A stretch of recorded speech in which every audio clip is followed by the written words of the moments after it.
伤，第一时间往往有些人就在上头涂牙膏、抹酱油，这样不仅让你留了疤，还会让医生束手无策。不想后悔一辈子，这5件事立刻停手。尤其是最后一个，几乎人人中招。第一个就是不要乱涂任何东西，牙膏呀、酱油呀、香油呀、油灰呀、紫药水呀这些，以及任何没有经过医生指导的药膏都不要涂在烫伤的地方，不仅没有效果，还会第一覆盖伤口，阻碍了散热，让热力呢持续的往深层组织渗透，加重创伤。那第二个，它会引发感染，造成细菌滋生的温床。那第三，污染了创口，让医生没办法去判断你真实受伤的深度，所以导致你耽误正确治疗。第二件事就是不要强行的撕扯你粘连的衣服，如果衣服已经跟伤口粘在一起，你强行撕扯可能造成2次损伤，撕扯了那个新生的肉芽组织，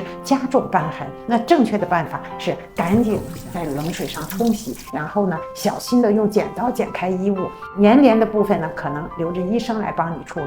第三件事就是愈合期不要放任不管，我们伤口愈合，真正的抗疤战争才开始。紫外线照射会加重我们色素沉着，你不去干预，增生的概率极高。正确的做法就是愈合以后立刻开始抗疤护理。我们使用硅酮类的凝胶呀、贴片都行，然后注意防晒，必要的时候呢，我们要穿一些压力衣呀，或者是戴压力套。